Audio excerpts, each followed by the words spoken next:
दोस्तों, आज की कहानी है बहू तो सिर्फ अपने काम करती हैं। दोस्तों, कहानी शुरू करने से पहले अगर आपने हमारे चैनल को सब्सक्राइब नहीं किया है तो सब्सक्राइब कर लीजिए ताकि आपके पास पहुंचे हर नया वीडियो।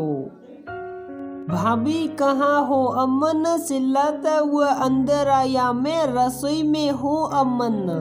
क्या हुआ? प्रिया ने अंदर से आवाज दी। भाभी पकड़ो गुड़िया को, आपने तो अपने सारे काम खत्म कर लिए और मेरा मैस बीच में ही रह गया। प्रिया की शादी एक बड़े पूरे परिवार में हुई थी। सास ससुर पति राकेश और छोटा देवर अमन। शादी के शुरू के 4 साल तो सब कुछ बहुत अच्छे से चला।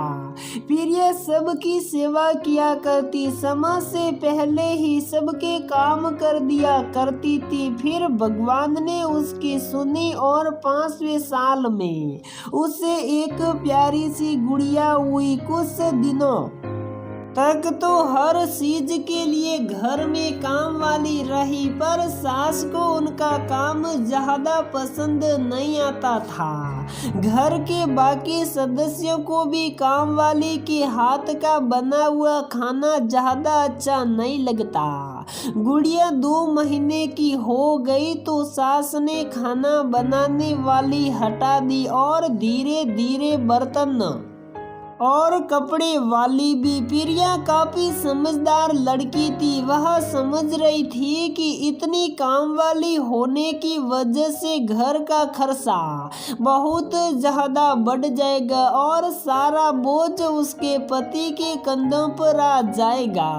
इसलिए उसने कुछ नहीं कहा और खुशी खुशी दोबारा से घर के काम शुरू कर दिए। जब सुबह गुड़िया सो रही होती वह फटाफट से रसोई घर के सारे काम खत्म कर लिया करती और बीच में अगर गुड़िया उठ जाती तो उसे सास या देवर को पकड़ा आती। जैसे तैसे सब कुछ मैनेज हो रहा था।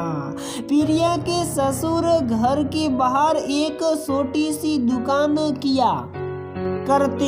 एक दिन प्रिया की सास गुड़िया को लेकर घर के बाहर बैठी थी। तभी पड़ोस वाली ने बोला, क्या बात है, दादी पोती खेल रहे हो? प्रिया की सास आशा ने जवाब दिया, हाँ खेल रहे हैं। आशा जी, आपकी तबीयत कुछ खराब लग रही है। हाँ बहन जी, तबीयत तो ठीक नहीं है, पर क्या करे, बहू को अपने काम करने होते हैं तो गुड़िया को तो मुझे ही संभालना पड़ता है। और प्रिया की सास ने आवाज लगाई, प्रिया तेरे काम खत्म हो गए हो तो गुड़िया को ले जा। मैं भी थक गई हूँ, मुझे भी थोड़ा आराम करना है। कुछ दिन बाद घर में एक छोटी सी पूजा रखी गई। प्रिया के पति राकेश ने गुड़िया को भी संभाला और साथ साथ रसोई घर में काफी मदद की।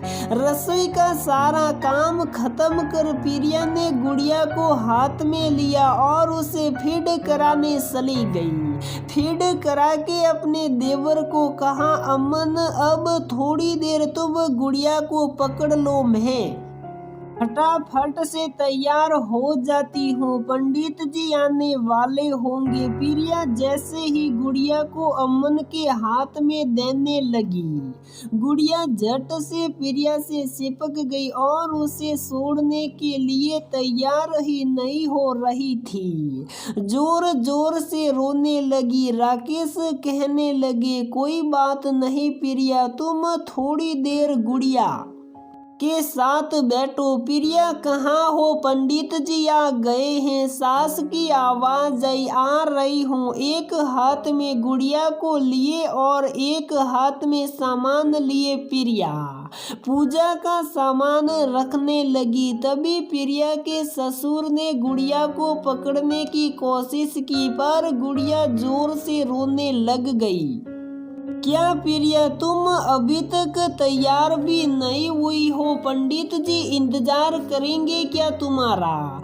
माँ मैं वो काम खत्म कर रही थी, थोड़ा लेट हो गई उसमें। बस बस जाओ अब जल्दी तैयार होकर आ जाओ, तुम्हारे तो काम ही नहीं खत्म होते, सारा दिन पता नहीं कौन से काम करती रहती हो। अगले दिन शाम को जब राकेश ऑफिस से घर पर आए, आते ही माँ ने आवाज दी, राकेश आना जरा।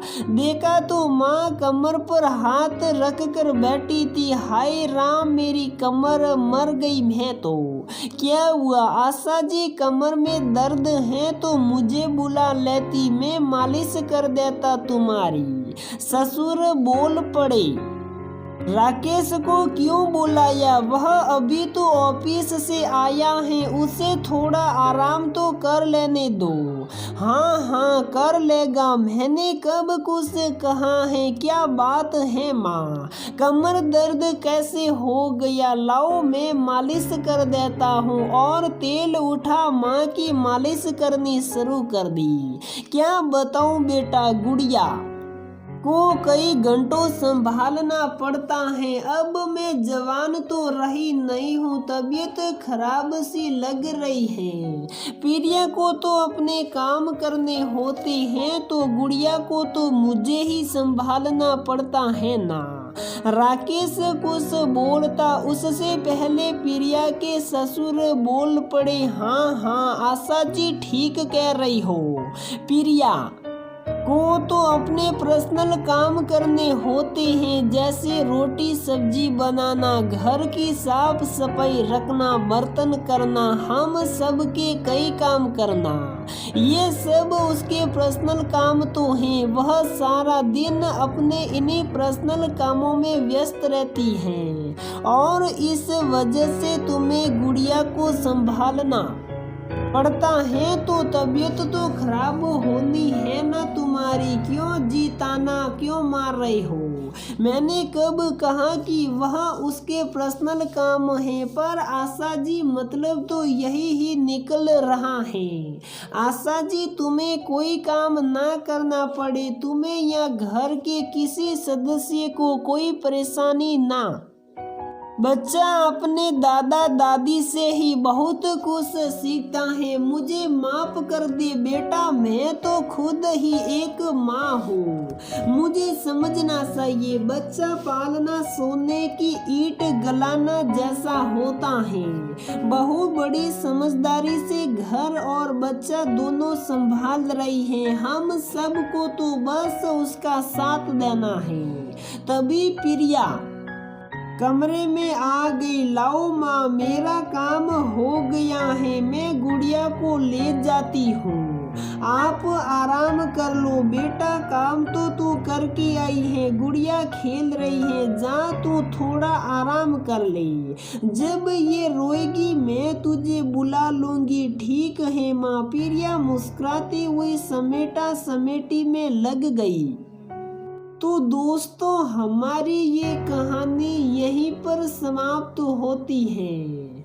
अगर आपको हमारी ये कहानी पसंद आती है तो प्लीज़ वीडियो को लाइक करें, शेयर करें और हमारे चैनल को सब्सक्राइब ज़रूर करें।